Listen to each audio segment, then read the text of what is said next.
स्व तत्सवितुर्वरेण्यं भर्गो देवस्य धीमहि धियो यो नः प्रचोदयात्। गुरुर्ब्रह्मा गुरुर्विष्णु गुरुरेव महेश्वरः गुरुः साक्षात् परं ब्रह्म तस्मै श्री गुरवे नमः। अखण्डमण्डलाकारं व्याप्तं येन चराचरं तत्पदं दर्शितं येन तस्मै श्री गुरवे नमः। तस्मै श्री गुरवे नमः। सभी साधक भाई बंधुओं को मेरा सादर प्रणाम। आइए, आज हमारा जो विषय है वो गायत्री महाविज्ञान से है और आज का सार और वाचन हम मेरा ही है। तो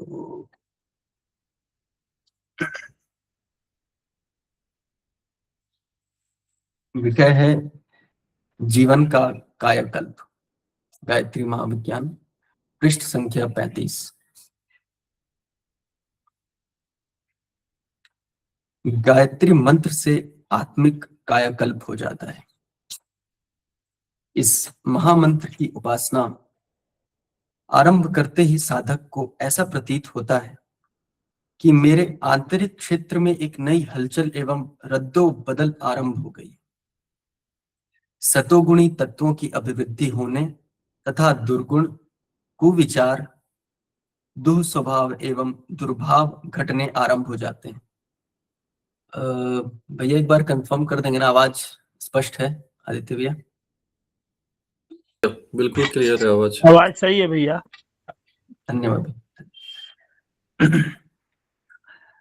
सतोगुणी तत्वों की अभिवृद्धि होने तथा दुर्गुण, कुविचार, दुस्वभाव एवं दुर्भाव घटने आरंभ हो जाते हैं और संयम, नम्रता, पवित्रता, उत्साह, श्रमशीलता, मधुरता, ईमानदारी, सत्यनिष्ठा, उदारता, प्रेम, संतोष, शांति, सेवा भाव, आत्मीयता आदि सद्गुणों की मात्रा दिन दिन बड़ी तेजी से बढ़ती जाती है। फलस्वरूप लोग उसके स्वभाव एवं आचरण से संतुष्ट होकर बदले में प्रशंसा, कृतज्ञता, श्रद्धा एवं सम्मान के भाव रखते हैं। इसके अतिरिक्त ये सद्गुण स्वयं इतने मधुर होते हैं कि जिस हृदय में इनका निवास होगा वहां आत्म संतोष की परम शांतिदायक निर्झरणी सदा बहती रहेगी। तो जो पहला पैरा है उसमें गुरुजी ने गायत्री मंत्र के बारे में बताया कि इससे जो आत्मिक प्रभाव होता है आत्मिक स्तर पे, उसकी भूमिका बनाई है गुरुजी ने। तो इसमें आत्मिक कायाकल्प हो जाता है, उन्होंने बताया है। और जो सद्गुण है उनका विवेचन किया है कि जब हम गायत्री साधना में उतरते हैं तो कौन कौन से सद्गुण किस स्तर से कैसे बढ़ने शुरू होते हैं। तो कितने छोटे छोटे एक एक सद्गुणों को उन्होंने कवर किया है कि संयम, आप नम्रता, पवित्रता, इसमें कई साधक हैं, कई कितने समय से साधना कर रहे हैं, या फिर आप स्वयं देखेंगे जब भी शुरू करें और कई उदाहरण भी मिल जाएंगे इसी में हैं। कई लोगों से मुझे स्वयं सुनने को मिला शिक्षा में ही कि वो उनके बच्चे जब गायत्री मंत्र लेखन करना शुरू किए या फिर जपना शुरू किए। नॉर्मली बच्चों का मैंने जितना सुना है वो लिखने में ज्यादा इंटरेस्टेड रहते हैं। तो शुरू शुरू में जब गायत्री मंत्र लेखन शुरू हुआ तो बताते हैं कि पहले इनका खान पान ऐसा था बच्चों का कि जैसे बचपन में टिफिन में मैगी ले जाने का बड़ा आज भी चलता है क्रम। मैगी मैं एक उदाहरण दे रहा हूँ। तो उस बच्चे का मुझे पता चला था कि उनकी माता जी ने जब आरंभ किया, उसको देखते देखते या मंत्र लेखन आरंभ किया तो उसका भी इंटरेस्ट आ गया और वो बच्ची भी मंत्र लेखन उनके साथ शुरू कर दी। और कुछ समय बाद, मतलब कुछ महीनों बाद, उन्होंने बताया कि अपने आप इसका जो मन है इसका तो मैगी से हटके या फिर ऐसे खान पान, इवन प्याज तो प्याज को हम उस दृष्टि से ना देखें कि खाने के लिए उसके गुण बहुत हैं, बट अगर हम आध्यात्मिकता के आधार पे देखें, उस स्तर पे जाने का वो करते हैं, तो फिर प्याज को एक मतलब जो 3 गुण हैं उन गुणों में बताया गया है। तो कि प्याज का जो है कि सत्वगुण, रजोगुण और तमस माना गया है। तो उस दृष्टि से, आध्यात्मिक दृष्टि से, तो उस बच्ची का मैं बता रहा हूँ कि प्याज खाने की भी आदत सुधर गई थी, मतलब भोजन की। तो मुझे संयम से मुझे ये बात ध्यान में आई थी कि जब हम करते हैं तो ये तो स्वाद संयम हो गया, ऐसे कई संयम, इंद्रिय संयम, स्वाद संयम, कई संयम पे आप जब शुरू करेंगे ये साधना, गायत्री साधना जो हम करते हैं, तो आपके धीरे धीरे सभी संयम सधने लगते हैं, और वही साधना है। और क्या सद्गुण बताए गुरु जी? नम्रता, पवित्रता, उत्साह। तो आप देखेंगे जब आपके अंदर अंतःकरण में खुद आप स्वयं अनुभव करेंगे, जब इस साधना में उतरेंगे, कि एक नम्रता भरी सज्जनता का विकास होता है। हम देखते हैं कि मतलब लोगों में विनम्रता आने लगती है। आप उनके आचरण में देखेंगे, आपको खुद वो उनकी जो प्राण चेतना है, उस चेतना के अंदर आप जाएंगे, उनसे फिर बात करेंगे, तो वो जो चेतना का आदान प्रदान होता है उस स्तर पे, तो अपने आप वो महसूस करेंगे कि भाई अब देखिए, अब इस पर बाबू जी का उदाहरण मुझे ध्यान में आता है। तो मैं व्यक्तिगत स्तर पर बाबू जी से नहीं मिला हूँ, प्लान हो रहा है इस बार जाऊं अप्रैल में, तो शायद मिलना होगा, हरि की कृपा हुई तो हमारे भैया भाभी बताते हैं, जब पहले गए उनसे बाबू जी से मिलने बिहार में, तो उनकी आत्मीयता, मतलब वो बोले कि लगा कि पिछले जन्मों से कब से उनको जानते हैं हम एक दूसरे को। इस तरह से बाबू जी ने मतलब मिले, बाबू जी मिले, साथ में रहे, और फिर जो भी आदान प्रदान हुआ, मतलब जो भी चर्चा हुई उस स्तर से, तो ये होती है मतलब गायत्री साधना की संयम, नम्रता। तो नम्रता और जो भी है मधुरता, तो उस स्तर का आदमी मिलके, मतलब वो आदान प्रदान होता है चेतना का, तो आदमी फिर उसमें बताया आगे कि फिर वो आदमी ध्यान भी रखता है कि, और उसकी रिस्पेक्ट करता है उस स्तर पे, कि ये आदमी इस स्तर का है, इनके साथ ऐसा ही ट्रीटमेंट होना चाहिए। सत्यनिष्ठा, उदारता। उदारता से मुझे ध्यान आता है कि अब मैं इसे जिस स्तर पे समझ पा रहा हूँ कि अपना दृष्टिकोण उदार हो जाता है। इसमें अलग से दृष्टिकोण भी एक जगह आया है कि हमारा दृष्टिकोण, तो मैं दृष्टिकोण पे थोड़ा समय लेना चाहूंगा। दृष्टिकोण होता है जैसे कि हमारी एक जीवन दृष्टि होती है, कि हमारा किसी भी चीज या वस्तु को देखने का क्या दृष्टिकोण है, किस स्तर से, क्या भाव से हम देखते हैं। तो अगर मैं उदाहरण लूं, जैसे चूंकि अभी हमारा जो दृष्टिकोण है, हम बस बाहरी आवरण ही देख के जज कर लेते हैं कि ये ऐसी वस्तु है या ऐसा व्यक्ति है, और रेदर देन ये जैसे पौधा है और उदाहरण, तो पौधा से हमारा भारतीय जीवन दृष्टि क्या थी? पौधे से भी हमारा आत्मीयता थी। उस एक प्राणी विशेष, उसमें भी आत्मीयता थी कि ये प्राणी है, इसको भी कष्ट होता होगा, छूटा है पैर से दब न जाए, उसको भी कष्ट होता होगा जैसे हमें कष्ट होता है। तो ये आत्मीयता का भाव, ये उदारता का भाव, ये साधना से अंतःकरण में झलकने लगता है। जब वो आवरण हटता है धूल का, आत्मा के ऊपर जो चढ़ा हुआ है, तो एक ये भी सद्गुण है जो बताया, उदारता का, प्रेम का। तो ये भाव हमारा जो दृष्टिकोण है, हमारी जो जीवन दृष्टि है, जो भारतीय रही है, भारतीय जीवन दृष्टि, तो वो पहले सामने वाले का ध्यान रखती है, फिर बाद में अपने पे आती है। तो अब जैसे हम देखें कि ईश्वर ब्रह्मांड में, ईश्वर ने ब्रह्मांड बनाया, तो उसमें प्राणी, वनस्पति जगत, समस्त मनुष्य समुदाय, तो हम समस्त मनुष्य समुदाय सबसे ऊपर, सबसे श्रेष्ठ जो कहे जाते हैं, ईश्वर के हम युवराज है, राजकुमार है, अमर राजकुमार गुरु जी कहते हैं। तो हम युवराज होने के नाते हमारा दायित्व भी इसके साथ है कि हमारे जो निचले स्तर के जो प्राणी विशेष हैं, जो वनस्पति जगत है, उसकी हमें रक्षा करनी है। एक बड़ा भाई छोटे भाई की रक्षा करता है, एक पिता अपने पुत्र की रक्षा करता है, तो उसका दायित्व है। तो उसी संबंध को अगर हम इस यहाँ स्थापित करते हैं, जो हमारा एक्चुअल दृष्टिकोण है, जो भारतीय दृष्टिकोण है, जहाँ यहाँ गुरु जी बता रहे हैं, तो वो दृष्टिकोण जागृत होता है, वो बढ़ता है साधना से, वो प्रेम, वो उदारता। तो दृष्टिकोण, और इसी पे मैं बात रखना था, उदारता और दृष्टिकोण का जो संबंध है। तो संतोष, संतोष तो फिर संतोष क्या है? कहते हैं जब आए संतोष धन, सब धन धूरि समान। तो संतोष तो ऐसा धन है कि वो आ जाता है तो फिर बाकी धन जो है वो धूल के समान हो जाता है। तो साधना का ये सब सद्गुण है, ये सब मतलब साधना के साथ मिलते चले जाते हैं। मैं तो सांसारिक इस तरह की बात ही नहीं कर रहा हूँ। सेवा भाव, आत्मीयता, आत्मीयता की बात की हमने कि आत्मीयता हमें उस प्राणी विशेष के साथ, उस वनस्पति जगत के साथ वो भाव कि प्रकृति के भी आप देखेंगे कई उदाहरण है, मतलब एक से एक पीपल के पेड़ को हम लोग पूजते हैं, उसमें भी विज्ञान है। फिर नदी और जो भी नदियां हैं उनको हम माँ के नाम से संबोधित करते हैं, उसमें वो भाव है। तो ये पहले से जोड़ा गया है हमारे प्राचीन काल से। ये और कुछ नहीं है, आत्मीयता का ही संबंध है। और ये भारतीय जीवन दृष्टि में ही है। ऐसे कहीं मतलब कोई ऐसे ऐसा राष्ट्र नहीं है जहाँ पे ऐसी जीवन दृष्टि हो, ऐसा दृष्टिकोण हो जो एक प्रकृति विशेष को, प्राणी विशेष को आपके साथ एक आत्मीयता के स्तर पर ले आके खड़ा कर दे। तो ये सब साधना से ये सब सद्गुण जो है बढ़ते चले जाते हैं और दिनों दिन बड़ी तेजी से बढ़ते जाते हैं। और साथ में उन्होंने बताया हमारे जो कुविचार है, दुर्गुण है, दुस्वभाव एवं दुर्भाव है, वो घटने आरंभ हो जाते हैं। अच्छा, फलस्वरूप लोग उसके स्वभाव एवं आचरण से संतुष्ट होकर बदले में प्रशंसा, कृतज्ञता और श्रद्धा का सम्मान का भाव रखते हैं। ये आप स्वयं अनुभव किए होंगे। आप कभी ऐसी जगह पे जाइए जहाँ पे इस स्तर का साधक है, जहाँ पे इस स्तर की आत्मा है जो आपकी चेतना से जुड़ने के बाद इस तरह कनेक्ट हो जाती है, तो आप स्वयं अनुभव करते हैं और वो अंतःकरण से आवाज निकलती है, वो दिखावा नहीं रहता है।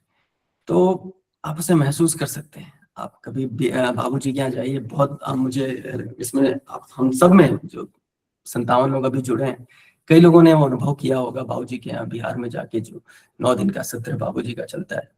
और ये मैं गया नहीं हूँ, पर जो लोगों के भाव से मैंने सुना है कि मतलब वो एक अलग ही परिवार वाला भाव आता है जो आज हमें ब्लड रिलेशन वाले संबंध में नहीं दिखता है। मतलब वो देखने को वो भाव।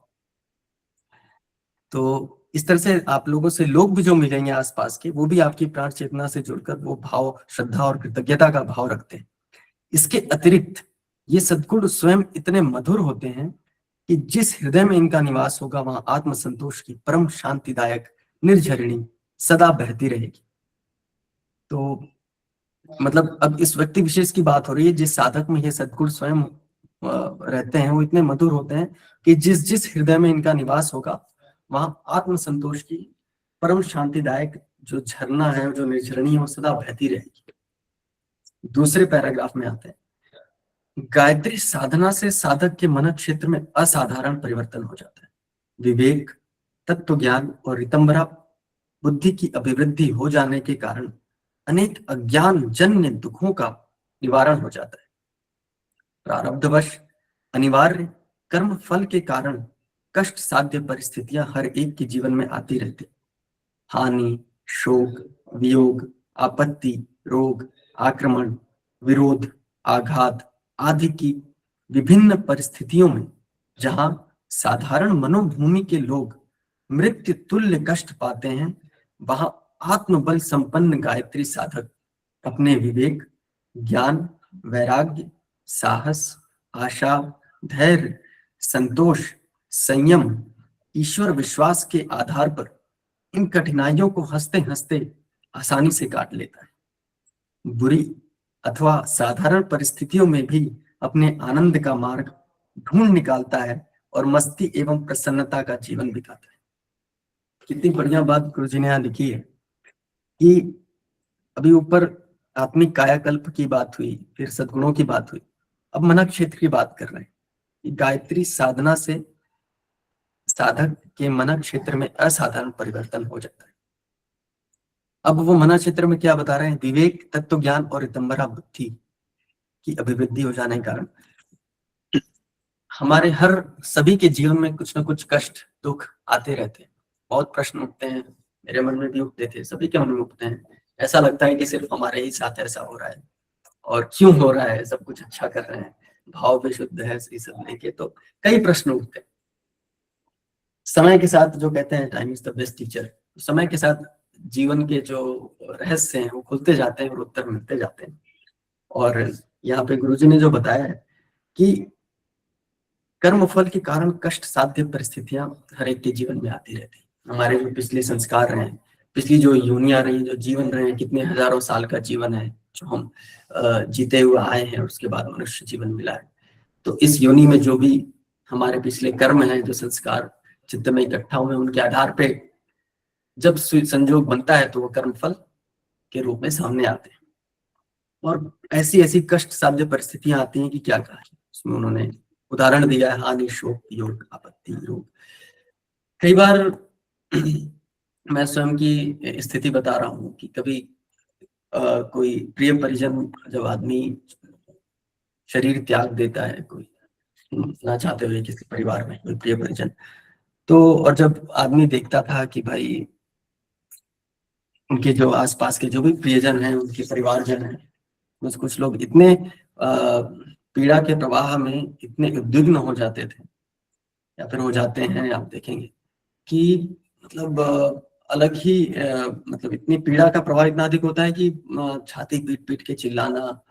और ये मतलब सही गलत की बात नहीं है, मतलब एक स्थिति की बात है जो मैं बात कर रहे हैं यहाँ पे, जिस स्तर पे हम बात कर रहे हैं कि ये स्तर की बात है कि आत्मिक स्तर पे जो बोलते हैं ज्ञान, वैराग्य और स्थिति में किस स्थिति में है वो आत्मा। तो पीड़ा के प्रवाह में इतना लोग भावुक हो जाते हैं और भावावेश के कारण इस स्तर पे रोते बिलखते चिल्लाते देखे जाते हैं। तो कई बार प्रश्न उठता है कि उठता था कि लोग तो जानते हैं कि ये शरीर मतलब जाना ही है, दिन ये शरीर तो मतलब छूट ही जाएगा, लेकिन वो पीड़ा का प्रवाह जो उसमें बताया गया है, कर्म फल के कारण कुछ ऐसे समय है, कभी ऐसी स्थिति आ जाती। मैं तो एक उदाहरण ले रहा हूँ कि कोई अपना परिवारजन अगर बाई चांस छोड़ जाता है ऐसे, तो बड़ी पीड़ा होती। तो जो गायत्री साधक होता है उसमें बताया गया, फिर कोई साधक है कोई भी इस स्तर का, तो अपने आप को संभाल लेता है। कैसे संभालता है, उसमें उन्होंने बताया उसके अंदर विवेक, विवेक, ज्ञान, वैराग्य, साहस, आशा, धैर्य। तो उसे पता है कि मतलब उस स्तर में कैसे अपने आप को संभालना है, बैलेंस रखना है। और वहीं आप दूसरे साधारण मनोभाव, साधारण मन स्थिति का जो व्यक्ति है, तो उसकी प्रतिक्रिया आप देखेंगे, रोना चिल्लाना, गलत सही की बात नहीं है, लेकिन वो उस स्तर की बात है कि एक बगल में एक व्यक्ति बैठा है जो उसे भी पीड़ा है, लेकिन उसे पता है कहीं ना कहीं, उसे इसका ज्ञान है, विवेक है कि शरीर तो जाना ही एक दिन। ये मतलब श्री राजेश्वरानंद जी कहते थे कि काया कुटिया निराली जमाने भर से, 10 दरवाजे वाली जमाने भर से। तो कहते थे कि इस कुटिया का सहज किराया, वो किराया क्या है कि जो श्वास चल रही है, इस कुटिया का सहज किराया श्वास आने जाने भर से। तो जब तक ये श्वास चल रही है, ये हमारा जो शरीर रूपी जो घर है, ये जो शरीर रूपी कुटिया है, इस जब तक इसका किराया चल रहा है तब तक मकान पे आप बने हुए हैं। और जिस दिन किराया खत्म, सांस खत्म, मकान खाली। तो ये तो किराए का मकान है, ये जो हमारा शरीर है, ये किराए का मकान है। तो अगर हम बात करें तो बात करने में बड़ी अच्छी और आसान से मालूम पड़ती है, स्वयं का भी अनुभव है। लेकिन जब ऐसी परिस्थिति आती है, जब ऐसी पीड़ा का प्रवाह, जब ऐसा कष्ट आता है, कष्ट सा मतलब ऐसी परिस्थिति आती है, तो वहां ये विवेक छूट जाता है कहीं ना कहीं, और पीड़ा होती है, आदमी रोता है, चिल्लाता है। लेकिन अगर साधक के स्तर का व्यक्ति है, उस स्तर की साधना किया है, गायत्री साधना से लगातार उस चेतना से जुड़ा हुआ है, तो कहीं ना कहीं वो शक्ति वो उसको मिल जाती है अंदर से, अंतःकरण में वो शक्ति उठती है, उसको समझाती है कि नहीं, ये स्थिति एक समान मतलब एक स्थिति है, ये सामान्य है, ये रेगुलर है, जो एक दिन आनी है सभी के साथ। तो वो अपने आप को संभालता है उस स्थिति। तो वही यहाँ गुरु जी बता रहे हैं कि ऐसे विभिन्न परिस्थितियों में जहाँ साधारण मनोभूमि के लोग मृत्यु तुल्य कष्ट पाते हैं, वो एक मृत्यु तुल्य कष्ट है कि जब एक अपना चला जाता है, उसको छाती पीट के दूसरा आदमी रोता है, कष्ट पाते हैं। वहां आत्मबल संपन्न गायत्री साधक अपने विवेक, ज्ञान, वैराग्य से इन कठिनाइयों को हंसते हंसते आसानी से काट लेता है। तो इस पैरा में यही बताया गुरु जी ने। और आगे चलते हैं तीसरा पैरा पे। संसार का सबसे बड़ा लाभ आत्मबल गायत्री साधक को प्राप्त होता है। कितने मतलब आज हम बात करें एक सांसारिक व्यक्ति से, तो सांसारिक सबसे बड़ा लाभ बात किया जाए तो उसका अलग चिंतन। यहाँ गुरु जी क्या लिखते हैं, फिर भी संसार का जो सबसे बड़ा लाभ है वो आत्मबल है। शरीर बल, सत्ता बल, धन बल, कोई बल नहीं, आत्मबल। इसके अतिरिक्त अनेक प्रकार के सांसारिक लाभ भी होते देखे गए। सांसारिक लाभ की बात करें तो हम पिछले दिनों गायत्री महाविज्ञान में ही हम जो पिछले विषय पढ़े हैं, गायत्री साधना से सिद्धि, विशेष सिद्धियां, तो सांसारिक स्तर की कई सिद्धियां हमने पिछले कक्षा में पढ़ी, क्या क्या मिलता है साधकों को जो किए हुए हैं सांसारिक स्तर पे, और हर दिशा में मतलब वो सफलता मिलती देखी गई है। उसके उदाहरण हम ऑलरेडी पढ़ चुके हैं। सांसारिक लाभ होते देखे गए हैं, बीमारी, कमजोरी, बेकारी, घाटा, गृह कलेश, मनोमालिन्य, मुकदमा, शत्रुओं का आक्रमण, दाम्पत्य सुख का अभाव, मस्तिष्क की निर्बलता, चित्त की अस्थिरता, संतान सुख, कन्या के विवाह की कठिनाई, बुरे भविष्य की आशंका, परीक्षा में उत्तीर्ण न होने का भय, बुरी आदतों के बंधन जैसी कठिनाइयों से ग्रसित अगणित व्यक्तियों ने आराधना करके अपने दुखों से छुटकारा पाया है। ये हमने पिछले कुछ विषयों में ये ऑलरेडी हम पढ़ चुके हैं। गुरुजी ने वहां इसका विवेचन किया है कि कैसे कैसे सांसारिक स्तर पे व्यक्तियों ने गायत्री साधना से जुड़कर वो लाभ पाए। आगे चलते हैं। कारण यह है कि हर एक कठिनाई के पीछे जड़ में निश्चय ही कुछ न कुछ अपनी त्रुटियां, अयोग्यताएं एवं खराबियां रहती हैं। सद्गुणों की वृद्धि के साथ अपने आहार विहार, दिनचर्या, दृष्टिकोण, स्वभाव एवं कार्यक्रम में परिवर्तन होता है। गुरुजी बता रहे हैं कि जब हम साधना से जुड़ते हैं और ये सद्गुण आके दुर्गुणों को रिप्लेस करते हैं, तो सद्गुणों के साथ हमारी दिनचर्या, हमारा टाइम टेबल, हमारा खाने का प्रक्रिया जो बताया मैंने उदाहरण से कि उस बच्ची की खाने की आदत चेंज हुई, ये तो एक उदाहरण था। आहार विहार, किस समय खाना है, क्या उठना है, किस समय उठना है, किस समय सोना है, दिनचर्या, दृष्टिकोण जो जीवन दृष्टि की बात की, वो आत्मीयता की बात की, हर प्राणी विशेष, वनस्पति जगत, समस्त मनुष्य समुदाय, मतलब वो जो दृष्टिकोण है हमारा, जो कभी परिवार तक ही सीमित था, उसका विस्तार होने से, उस दृष्टिकोण का जब विस्तार होता है तो वो विस्तार समस्त विश्व समुदाय तक हो जाता है। उस विश्व समुदाय में मनुष्य भी हैं, प्राणी जगत भी हैं, और अपने वनस्पति जगत भी है। सबके साथ एक एकात्म संबंध स्थापित हो जाता है जब वो दृष्टिकोण हमारा अंतःकरण शुद्ध होकर उस स्तर पे हो जाता है। स्वभाव एवं कार्यक्रम में परिवर्तन होता है। यह परिवर्तन ही आपत्तियों के निवारण का, सुख शांति की स्थापना का राजमार्ग बन जाता है। अब सद्गुण आ गए, सद्गुणों के साथ हमारे आहार विहार, दिनचर्या, दृष्टिकोण, ये सब भी बदल गए, ये सब परिवर्तन हो गए। तो जब ये सब परिवर्तन आते हैं तो यही परिवर्तन जो है आपत्तियों के निवारण का, सुख शांति की स्थापना का राजमार्ग बन जाता है। तो हमारा दृष्टिकोण सही होगा, कष्ट में भी हमारा दृष्टिकोण सही है, विवेक है, ज्ञान है, वैराग्य है, वो स्थिति है, उससे हम जुड़े हुए हैं, उस आत्म तत्व के साथ जुड़े हुए हैं, तो हमारा जो सुख शांति की स्थापना का जो मार्ग है, राजमार्ग है, वो स्थापित हो जाता है जब हमारे अंदर ऐसे परिवर्तन आने लगते हैं। कई बार हमारी इच्छाएं, तृष्णाएं, लालसाएं, कामनाएं ऐसी होती हैं जो अपनी योग्यता एवं परिस्थितियों से मेल नहीं खाती। बहुत अच्छी, बहुत ही सुंदर। मस्तिष्क शुद्ध होने पर बुद्धिमान व्यक्ति उन मृग तृष्णाओं को त्याग कर अकारण दुखी रहने से, भ्रम जंजाल से छूट जाता है। अवश्यम भावी न टलने वाले प्रारब्ध का भोग जब सामने आता है तो साधारण व्यक्ति बुरी तरह रोते चिल्लाते, इस पे बात हो चुकी है, किंतु गायत्री साधक में इतना आत्मबल एवं साहस बढ़ जाता है कि वह उन्हें हंसते हंसते झेल लेता है। इसकी बात हम पहले कर चुके हैं। इसमें एक बात गुरुजी ने लिखी है, कई बार हमारी इच्छाएं, तृष्णाएं, लालसाएं, कामनाएं अपनी योग्यता और परिस्थितियों से मेल नहीं खाती। इस पे मैं थोड़ा सा समय लेना चाहूंगा कि 2019 की बात है।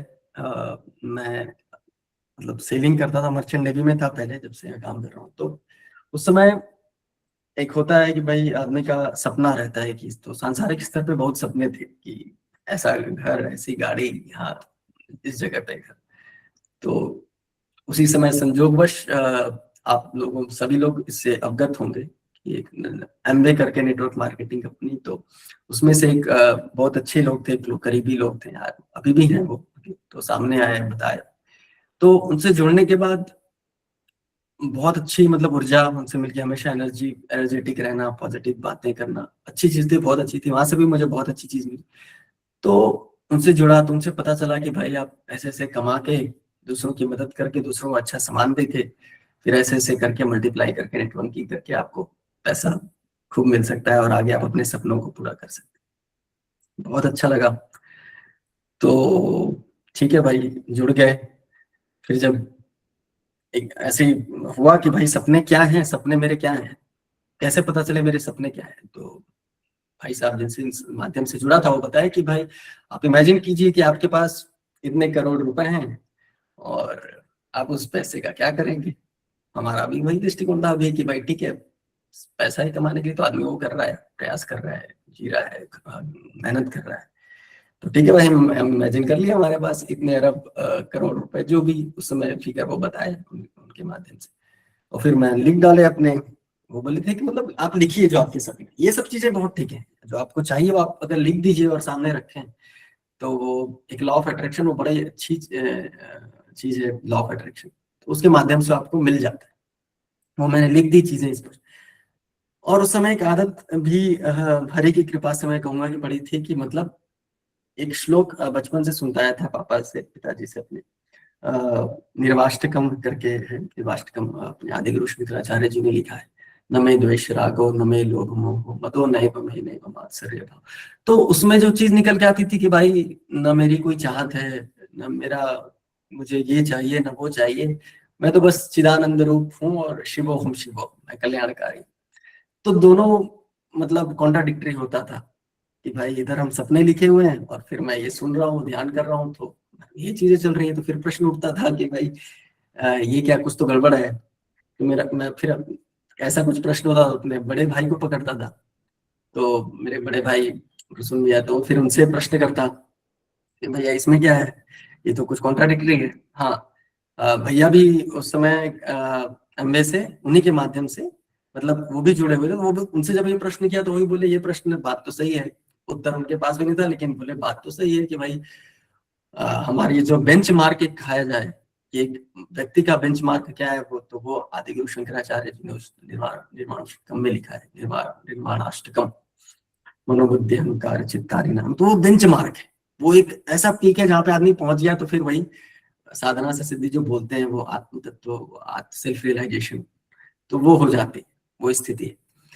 तो अब वहां से कॉन्ट्राडिक्टरी प्रश्न शुरू हुआ अंतःकरण से कि भाई कुछ तो गड़बड़ है। तो फिर वहां पे फिर मतलब रियलाइज होते होते पता चला कि भाई जो इसमें गुरुजी ने लिखा है कि तृष्णाएं, हमारी लालसाएं, कामनाएं ऐसी होती है, मेल नहीं खाती। वो कहीं ना कहीं मेल नहीं खाती थी मुझसे, मतलब अंतःकरण से। तो वो बस लिख के रख दी थी, लेकिन कहीं ना कहीं वो स्पष्ट अपनी ना होने के कारण, क्योंकि आत्मा का मतलब आत्मा का प्रेम, आत्मा को जो चाहिए वो तो कहीं और था, लेकिन मैंने लिख दी थी किसी के माध्यम से। उसमें समय भी लगा उस स्थिति से इस स्थिति में पहुंचने में। पर वही कहूंगा कि उस समय ये स्थिति थी और संसारिक जो अपने सपने थे, तो पता चला कि मतलब इस स्तर से फिर आपका, मतलब अगर आप उनसे जुड़ जाएं, वैसी साधना से, वैसे लोक से, वैसे वैसी चिंतन हो जाए, तो फिर असली मतलब सिद्धि क्या है, असली बल क्या है, जो गुरु जी ने बताया, आत्मबल। तो फिर ऐसे ऐसे फिर करते करते समय के साथ, तो ये लाइन पढ़ के मुझे वही समय याद आया कि हमारी तृष्णाएं कभी मेल नहीं खाती। कई बार होता है कि हम किस स्तर पे हैं और हम कुछ ऐसा चाह लेते हैं, तृष्णा इच्छाएं कर लेते हैं जो अपनी योग्यता के अनुकूल नहीं है, उस परिस्थिति से मतलब बहुत परे है। तो वो बाद में कष्ट देती है, अगर कहीं से ज्ञान की किरण प्रस्फुटित ना हो तो वो कष्ट देती है कि नहीं मिला प्रयास करने के बाद। और अगर ज्ञान की किरण आ गई और रियलाइज हो गया कि ऐसा कुछ था ही नहीं, आप जिसके पीछे भाग रहे थे वो आपके लिए था ही नहीं, आप किसी और विशेष कार्य के लिए बने थे, तो फिर वो आदमी संभल जाता है, स्थिर हो जाता है। तो इस पैराग्राफ को यही रखेंगे, आगे बढ़ते हैं। किसी विशेष आपत्ति का निवारण करने एवं किसी आवश्यकता की पूर्ति के लिए भी गायत्री साधना की जाती।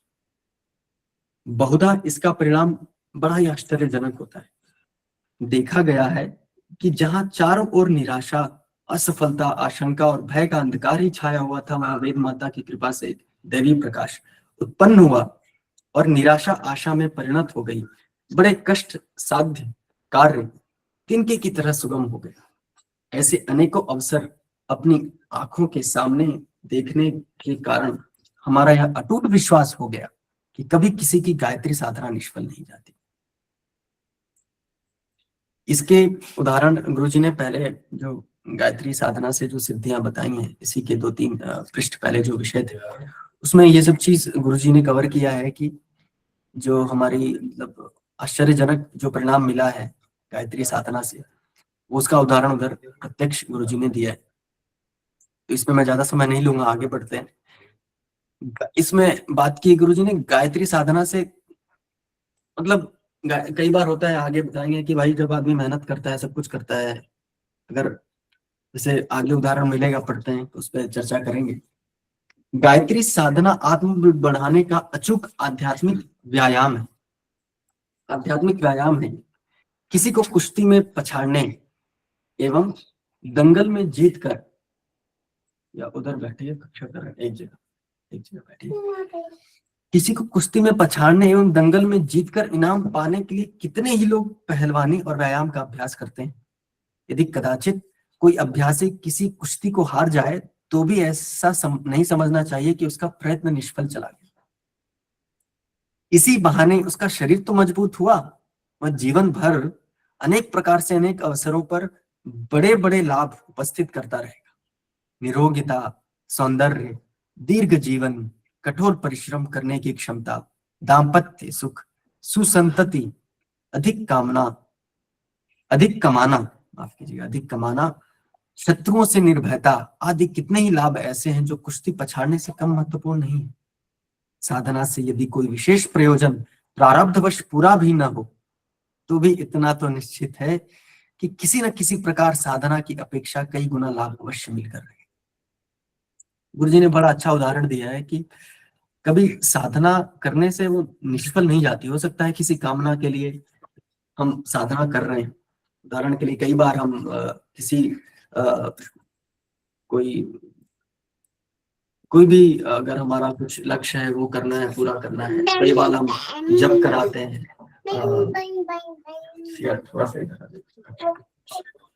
कई बार हम ऐसा जप कराते हैं, कुछ ऐसा आप कई बार सुने होंगे कि भाई ये मनोकामना के लिए इतने जप कराए लीजिए, इतना लक्ष्य करा लीजिए तो आपका ये पूरा हो जाएगा।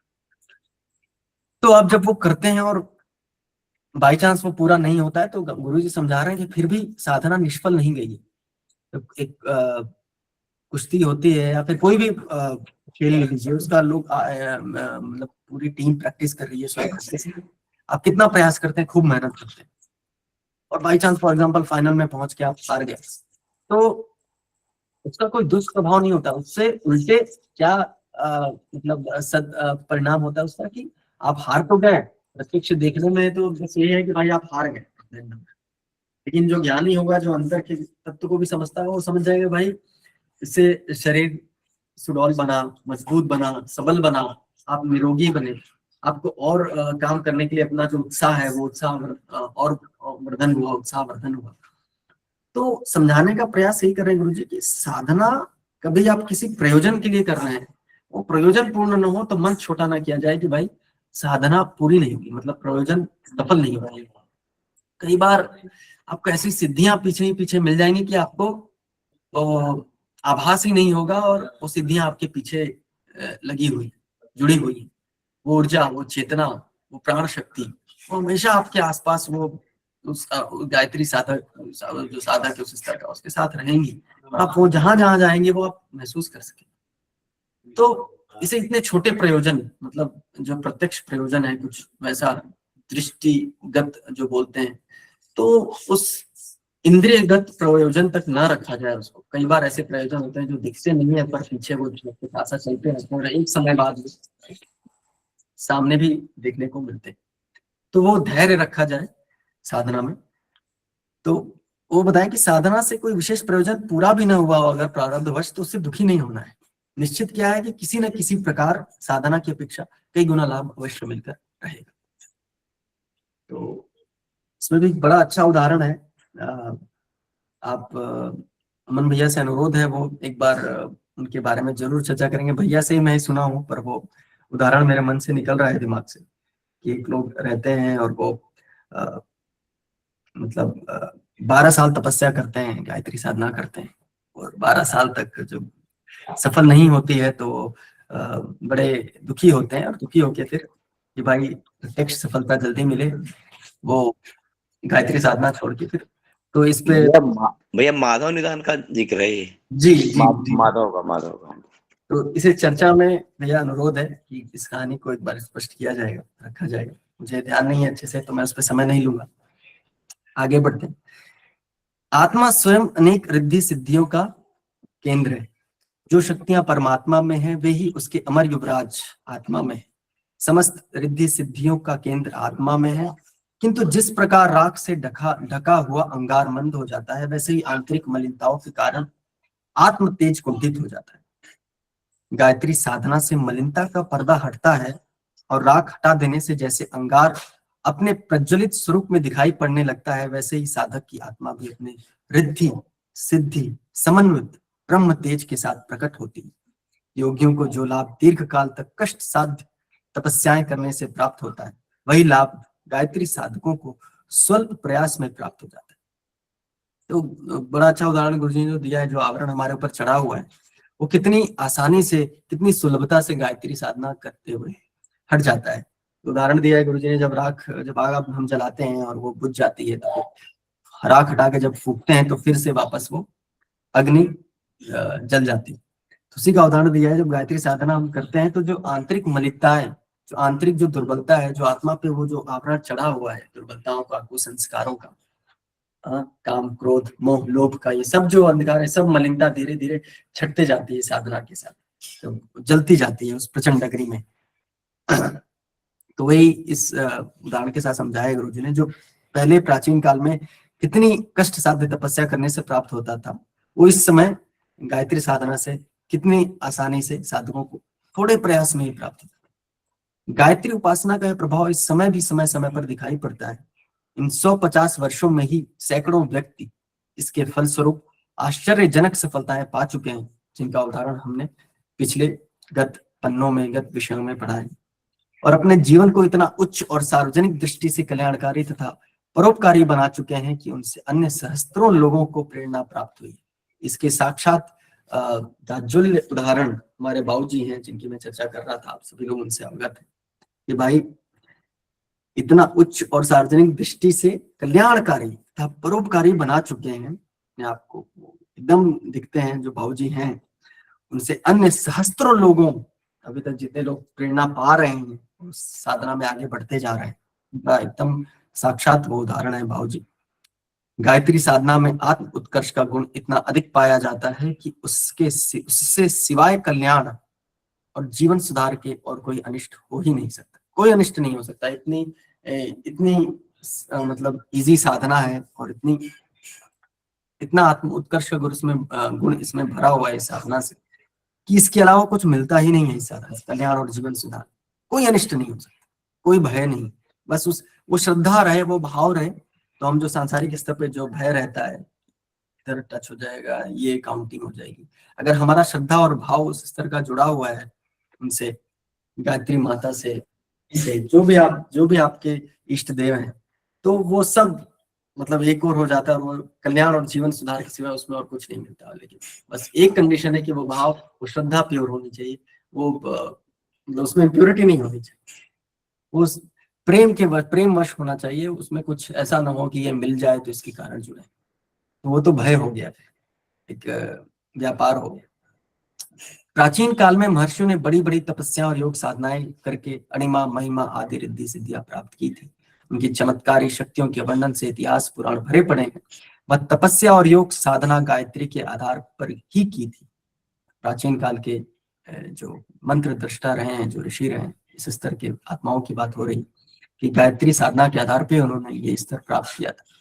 अब भी अनेकों महात्मा मौजूद हैं जिनके पास दैवी शक्तियों और सिद्धियों का भंडार है। उनका कथन है कि गायत्री से बढ़कर योग मार्ग में सुगमता पूर्वक सफलता प्राप्त करने का दूसरा मार्ग नहीं है। सिद्ध पुरुषों के अतिरिक्त सूर्यवंशी और चंद्रवंशी सभी चक्रवर्ती राजा गायत्री उपासक रहे। सिद्ध पुरुषों के अतिरिक्त भी बात हो रही कि जितने सूर्यवंशी और चंद्रवंशी सभी चक्रवर्ती राजा रहे, वह गायत्री उपासक ही रहे। ब्राह्मण लोग गायत्री की ब्रह्म शक्ति के बल पर जगत गुरु थे। क्षत्रिय गायत्री के भर्ग रूपी तेज को धारण करे चक्रवर्ती शासक बने थे। यह सनातन सत्य आज भी वैसा ही है। गायत्री माता का आंचल श्रद्धा पूर्वक पकड़ने वाला मनुष्य कभी भी निराश नहीं रहता। तो यह विषय यही पूर्ण होता है और बहुत ही अच्छा विषय था। इसमें मुझे और कुछ जोड़ना नहीं है, मैं अपनी बात इसी के साथ पूरी करता हूँ और समय भी हो गया है। तो अभी सभी से आग्रह है कि जो मंच है वो सभी के लिए खुला हुआ है, तो हम आगे इस चर्चा को, कोई अगर प्रश्न है, कोई इस विषय पे चर्चा है कुछ, तो हम कर सकते हैं। कल एक प्रश्न रह गया था कि निष्ठा, एक प्रश्न था, कक्षा खत्म हुई थी तो उसी समय आया था कि निष्ठा को कैसे बढ़ा सकते हैं। तो उस प्रश्न से हम चर्चा का सत्र आरंभ करेंगे। जी मनोरमा दीदी, आपका हैंड रेज।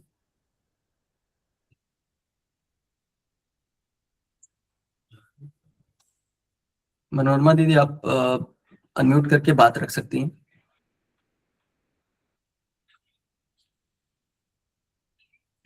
गलती से हैंड रेज हो गया है।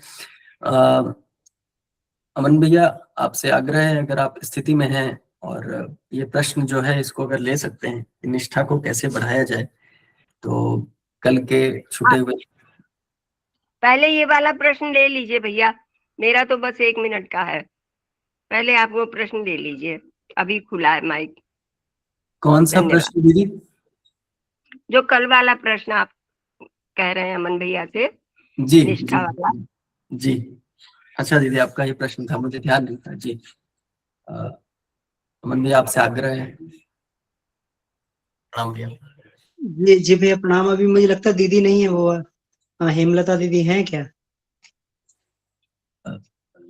सोमेश्वर प्रसाद करके जुड़ी होंगी दीदी। सोमेश्वर, अच्छा एक मिनट।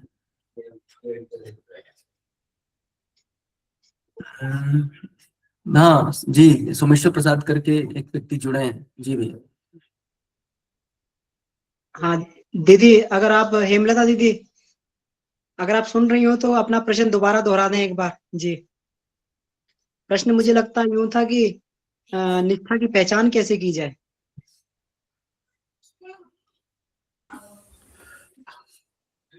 अपनी निष्ठा की पहचान कैसे की जाए कि कितनी निष्ठा है हमारे अंदर, एक बार दीदी बता देंगी तो। जी भैया, उनका यही प्रश्न था कि निष्ठा को कैसे पहचाने, कम है ज्यादा है। तब ना सुनेंगे।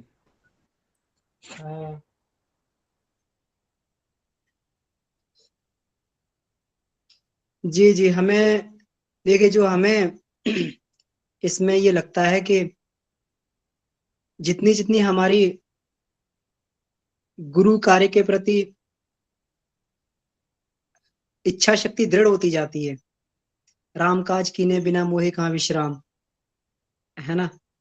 तो और हम अपनी पूरी शक्ति सामर्थ्य लगा के भी वो कार्य को पूरा करना चाहते हैं, तो मानना चाहिए कि हमारी निष्ठा दृढ़ हो रही है। अब निष्ठा भी, काम का स्तर भी अलग अलग होता है कि कौन सा कार्य हमारे सामने आया है, हल्के स्तर का क्या भारी स्तर का है। वहां पे निष्ठा का भी ये रहता है कि हमारी निष्ठा किस प्रकार की वहां पर हो। कोई अगर मान लो हल्का कार्य है तो ठीक है, लेकिन कभी कभी ऐसी परिस्थिति फंस जाती है कि जिसमें सब कुछ छोड़कर हमें जो है गुरु कार्य के लिए बढ़ना पड़ता है, जहां पर एक का चुनाव करना पड़ता है। तो ये निष्ठा भी समय के अनुसार जो है गुरु परीक्षा लेते रहते हैं कि कितनी क्या निष्ठा प्रगाढ़ हुई, कैसे हुई। तो कार्यों के हिसाब से हमारी निष्ठा की भी परीक्षा होती है। अगर हमारे अंदर ये है, हर स्थिति में अगर हमारे अंदर ये बात बनी हुई है किसी भी कार्य के लिए, अगर ये बात बनी कि हमें किसी भी स्तर पे ये काम करना ही करना है ना, विवेक सम्मत। अब काम तो कई तरीके के हो सकते हैं, लेकिन अगर वो विवेक की दृष्टि से विवेक सम्मत कार्य है गुरुदेव का, और हम उसे पूरी शक्ति और ये लगा के कर पा रहे हैं, अपना पूरा प्रयास लगा पा रहे हैं, तो हमें समझना चाहिए कि हमारी निष्ठा जो है बढ़ रही है, हमारी निष्ठा उसमें, और कहीं मन में आनाकानी आ रही है, या फिर हम लोग जो है कुछ उसमें ढूंढ रहे हैं, कुछ विकल्प ढूंढ रहे हैं कि किसी तरीके से जो इसको ऐसे वैसे कर दिया जाए, या फिर इसको जो है दाएं बाएं करके टाल दिया जाए, तो फिर हमारी निष्ठा में कहीं कमी है। तो ये अपने ऊपर ही निर्भर करता है कि व्यक्ति इसी प्रकार से निष्ठा की पहचान कर पाता है कि कोई भी काम हमारे सामने आए, किसी भी स्तर का हो, हम उसे जो है जितना हम में शक्ति सामर्थ्य हम पूरा करें, तो इसका मतलब हम लोग नैष्ठिक हैं।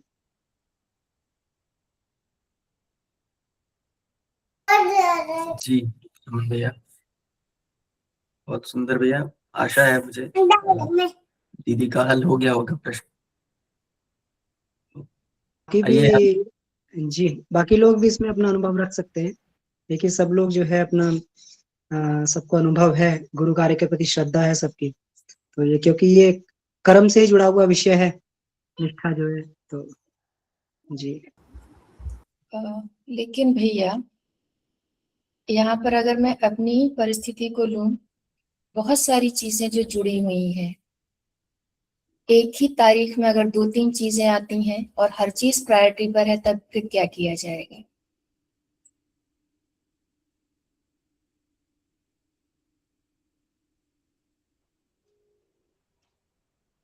दीदी प्रणाम।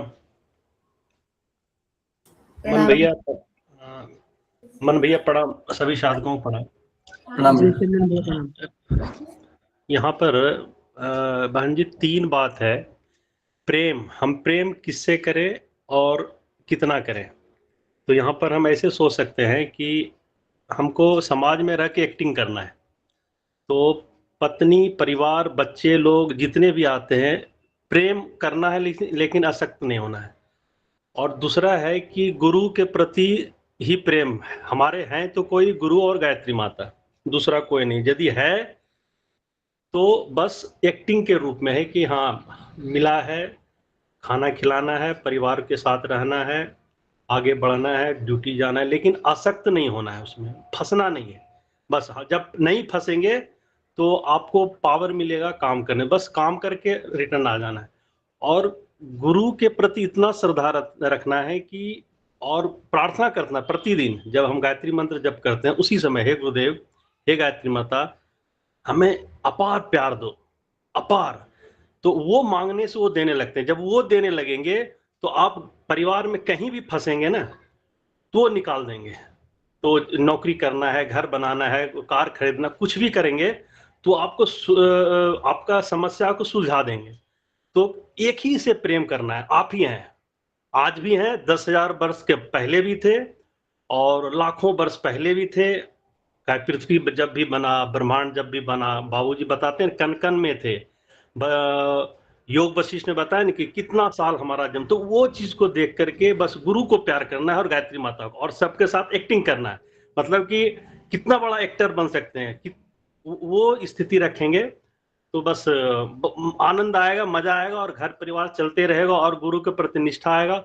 और लेकिन हाँ, जप करते समय पहले हर दिन, और चले बने तो हर समय में बात कर सकते हैं गुरुदेव से कि हमको प्यार दो, बस। और तो प्यार जब मांगेंगे ना तो बस मंत्र बढ़ाने लगेंगे, उसके बाद साधना बढ़ने लगेगा, घर परिवार जो भी उलझा हुआ है ना सुलझने लगेंगे, और मंत्र का माला भी बढ़ने लगेगा, स्वाध्याय भी बढ़ने, सब कुछ धीरे धीरे ठीक हो जाता है। बस इतना ही कहेंगे, ज्यादा तो हम लोग नहीं बोल सकते। धन्यवाद। जी चंदन भैया, बहुत बहुत आभार, बहुत सुंदर कहने के लिए।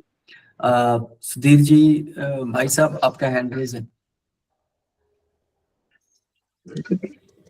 सभी साधक भाइयों और बहनों को मेरा प्रणाम। ये कल की जो बात थी निष्ठा संबंध में, उसी को मैं अपनी बात रखना चाह रहा हूं एक प्रसंग के माध्यम से। मानस में एक जगह चर्चा है कि एक बार सीता माता ने हनुमान जी को मोती का माला दिया।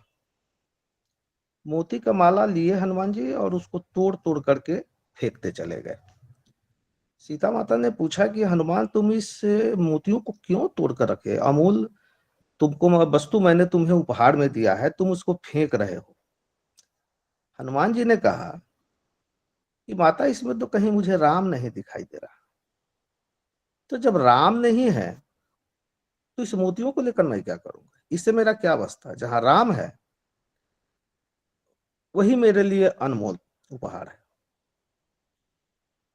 तो सीता माता ने कहा कि ठीक है, क्या तुम में हनुमान है, राम है? हनुमान जी ने कहा हाँ मेरे में है, और उन्होंने अपना सीना चीरा और राम सीता को दिखा दिया। यहाँ कहने के इस प्रसंग के माध्यम ये है कि निष्ठा वह भाव तरंग है, और वह भाव तरंग हमारे हृदय में उपस्थित होता है। खट चक्रों में भी अनाहत चक्र उसको कहते हैं, वह भाव प्रधान है, और वह भाव प्रधान है वह भाव तरंग जो अपने आराध्य से, इष्ट से, किसी व्यक्ति से या कर्म से उस भाव में एकात्मकता ला देता है, वह निष्ठा है, वही निष्ठा है। और इसको सिर्फ वही अनुभव कर सकता है जो इस भाव तरंग अपने इष्ट से या अपने आराध्य से जो एकात्मकता पैदा कर लिया है, वही इसको बखूबी महसूस कर सकता है, दूसरा कोई नहीं कर सकता है। जी भैया, यही मेरा कहना था। बहुत ही सुंदर उदाहरण सुधीर जी भाई साहब, आपका बहुत बहुत आभार। आपने बहुत ही सुंदर चित्रण प्रस्तुत किया हनुमान जी और सीता जी के माध्यम से निष्ठा के। जी भैया, प्रणाम भैया। मैं अब क्या अपनी बात बता सकती हूँ? बस एक 1.5 मिनट की है। जी दीदी, हम आपसे आग्रह करते हैं दीदी, थोड़ा सा इसकी मर्यादा को रखा जाए, और जो लाइन्स हैंड रेज है पहले उनको एंटरटेन किया जाए। मैं आता हूँ आपके पास, पहला हैंड रेज है गोकुल भैया का, उसके बाद मैं आपके पास आता हूँ। अनुरोध है आपसे कि आप इसके बाद अपनी बात को रखें। तो गोकुल भैया प्रणाम, आपसे आग्रह है कि आप अनम्यूट करके प्रणाम सभी को, और बहुत प्रणाम। एक अच्छा विषय चल रहा था, और संयोग से आज मैं कलकत्ता से लगभग 120 किलोमीटर दूर समुद्र के बिल्कुल पास एक कार्यक्रम में गया था। बंगाली परिवेश था, नए गांव में, नए लोगों के बीच में।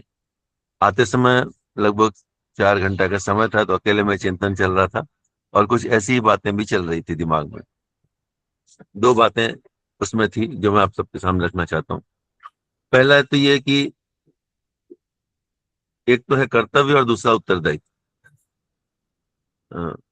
हमारा अपने परिवार, समाज, राष्ट्र सबके साथ जोड़ लें, सबके साथ देखें तो कुछ हमारा कर्तव्य है और कहीं हमारे उत्तरदायित्व है। अक्सर हम उत्तरदायित्व पर ज्यादा चिंतन करते हैं और कर्तव्य को वहां पर थोड़ा गौण कर देते हैं।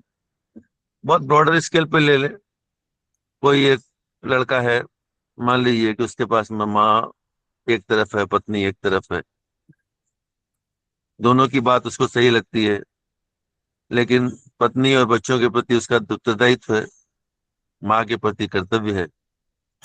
अक्सर आज के समय में आदमी उत्तरदायित्व को ज्यादा महत्व देता है। मैं एक बहुत लौकिक उदाहरण दिया हूँ, इसको ज्यादा वो मत दिमाग में रखिएगा, वो केवल समझने भर के लिए बात रखा हूँ। ये बात कहीं भी हो, हम बहुत कुछ सोचते हैं, पर अपने उत्तरदायित्व पर हम ज्यादा गौर करते हैं, कर्तव्य पर कम करते हैं। दुनिया में जिन्होंने भी त्याग किया है उनके भी उत्तरदायित्व थे, और उन्होंने कर्तव्य को महत्व दिया ज्यादा। अब वो उस श्रृंखला में आप किसी को भी रख ले, भारत के सारे स्वाधीनता संग्रामियों से लेकर के धर्म क्षेत्र के बड़े बड़े महारथियों तक को किसी को भी ले। उसी क्रम में एक बात और ये बात थी कि अच्छी सोच, हम सब बहुत अच्छा अच्छा सोचते हैं, ऐसा होना चाहिए, पढ़ते हैं, सुनते हैं, तो हमारे अंदर में भी कुछ अच्छी सोच पैदा होती है, लेकिन वह अच्छी सोच केवल सोच तक रह जाती है। वह कार्य में परिणित करने का जब समय आता है तो फिर यहाँ जाकर के उत्तरदायित्व करते हुए ऐसे कई चीजों पे हम अटक जाते हैं। हम सोच तो अच्छी है, पर क्या करें, किंतु परंतु बट परिस्थितियां, मनस्थितियां, समाज, संसार बहुत सी बातें करते हैं।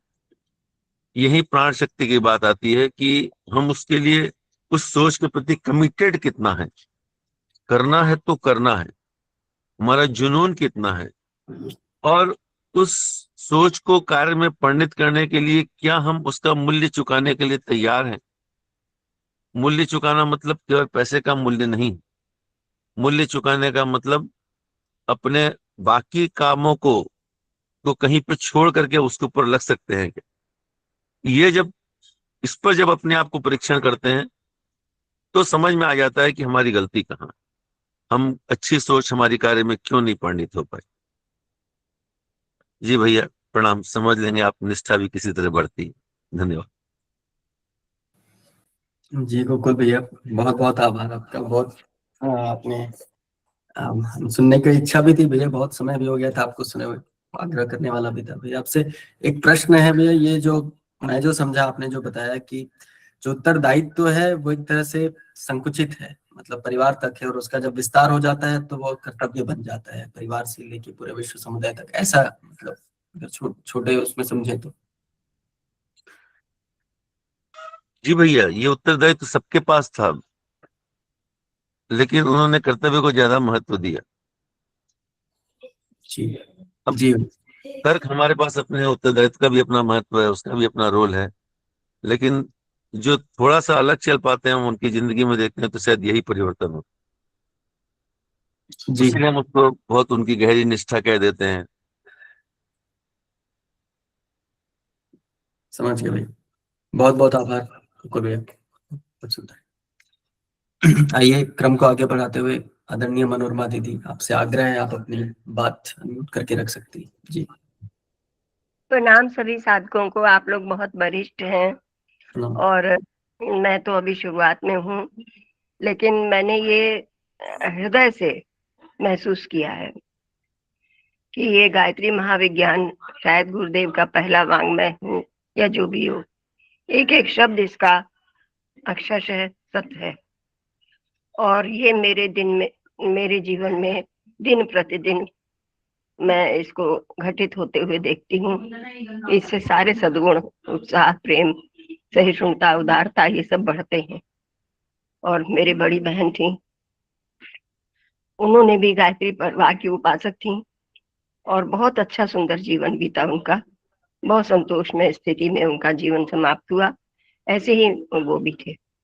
तो ऐसा नहीं है कि भगवान से प्रार्थना करो तो वो सुनते नहीं है, बस ये है कि आज निष्ठा के बारे में भी जाना, कर्तव्य के बारे में भी जाना, तो हम कितनी निष्ठा से और कितनी लगन से अपने प्रभु परमात्मा को याद करते हैं, पुकारते हैं, उनसे प्यार मांगते हैं, आज ये भी सीखा जाना मैंने।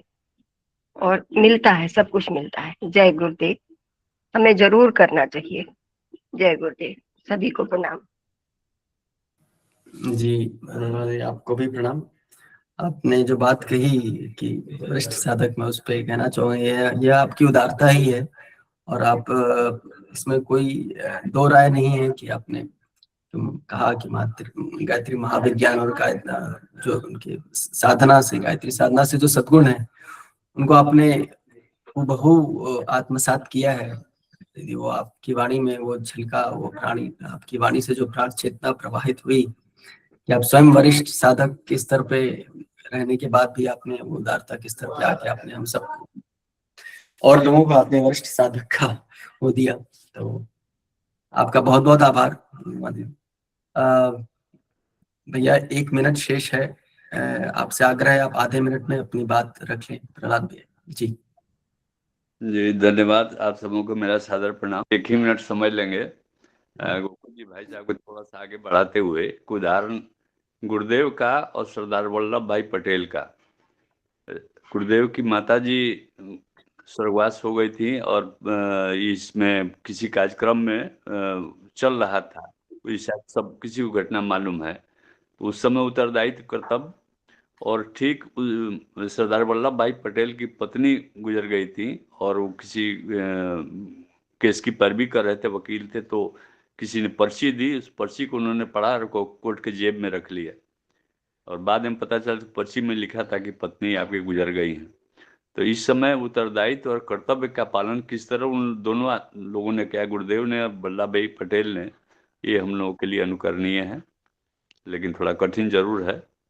ये कहना था। धन्यवाद जी। प्रहलाद जी भाई साहब, बहुत बहुत आभार आपका। अपने और 2 उदाहरण उसमें जोड़े जो कुल भैया ने स्पष्ट किया, उसको स्पष्ट करने के लिए आपका बहुत बहुत आभार भैया। आइए बिना समय का अतिक्रमण किए बिना आज के कक्षा का समापन करते हैं। तो सभी साधक भाई बंधुओं का बहुत बहुत आभार जुड़ने के लिए, चर्चा में इस स्तर के साथ आगे आने के लिए। सभी से आग्रह है कि कक्षा को इसी तरह एकदम इंटरैक्टिव और जीवंत बनाए रखने का प्रयास लगातार करते रहे। आइए शांति मंत्र के साथ आज के सत्र का समापन करेंगे। ओम शांति शांति शांति। ओम। सभी साधक भाई सादर प्रणाम, बहुत बहुत आभार। सभी प्रणाम सभी भाई बहन को, जय गुरुदेव। सभी साथियों को प्रणाम। सभी भाई बहन को प्रणाम, जय गुरुदेव। सभी को प्रणाम। शिवरात्रि प्रणाम, दीदी को प्रणाम, प्रणाम। सभी भाई सभी को प्रणाम। सभी छात्रों को प्रणाम।